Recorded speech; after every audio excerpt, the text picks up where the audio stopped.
తెలంగాణలో కాంగ్రెస్ ప్రభుత్వం సంక్షేమ పథకాలకు పెద్దపీట వేస్తుంది. 6 గ్యారంటీలతో అసెంబ్లీ ఎన్నికలకు ముందు ప్రజల్లోకి వెళ్ళింది.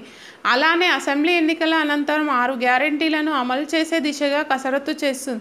ఇప్పటికే పలు పథకాలను రేవంత్ సర్కార్ అమలు చేస్తుంది. ఈ క్రమంలోనే రైతులకు, మహిళలకు, విద్యార్థులకు గుడ్ న్యూస్ చెప్తుంది. తాజాగా మహిళలకు తెలంగాణ ప్రభుత్వం ఓ శుభవార్త చెప్పింది. ఒక్కొక్కరికి నెలకు 2,500 రూపాయలు ఇచ్చే విషయంపై కీలక విషయాన్ని తెలిపింది. మరి ఆ వివరాలు ఏమిటో ఇప్పుడు తెలుసుకుందాం.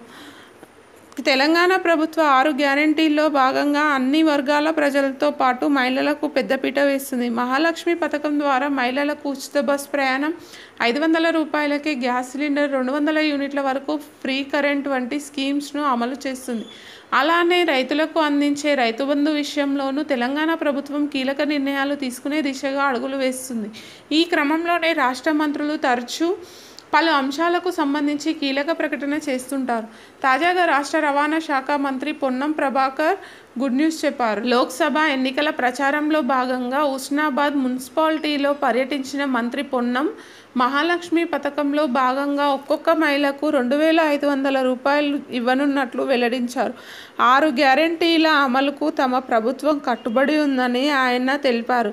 ఇప్పటికే ఉచిత బస్ ప్రయాణం సహా ఫ్రీ కరెంటు, 500 రూపాయలకే గ్యాస్ సిలిండర్ అమలు చేస్తున్నామని చెప్పారు. త్వరలో మహిళలకు 2,500 రూపాయలు ఇస్తామని ఆయన వెల్లడించారు. ఇంకా ఆయన మాట్లాడుతూ తెలంగాణలో కాంగ్రెస్ ప్రభుత్వం అధికారంలోకి వచ్చి 5 నెలలవుతుంది. ఈ తక్కువ సమయంలోనే అనేక అద్భుత పథకాలను ప్రజలకు అందిస్తున్నాము. ముఖ్యంగా ఆర్టీసీల్లో మహిళలకు ఉచిత ప్రయాణం అందిస్తున్నామని తెలిపారు. అలాగే 500 రూపాయలకి గ్యాస్ సిలిండర్, 200 యూనిట్ల ఉచిత విద్యుత్ ఇస్తున్నామని మంత్రి తెలిపారు. అర్హులైన ఎవరికైనా రాకపోతే అధికారులకు చెప్పాలని ఆయన సూచించారు. లోక్సభ ఎన్నికలు పూర్తి కాగానే కొత్త పెన్షన్లు ఇస్తామని ఆయన స్పష్టం చేశాడు. ఇప్పుడున్న పెన్షన్లు 4,000కు పెంచుతామని వెల్లడించారు.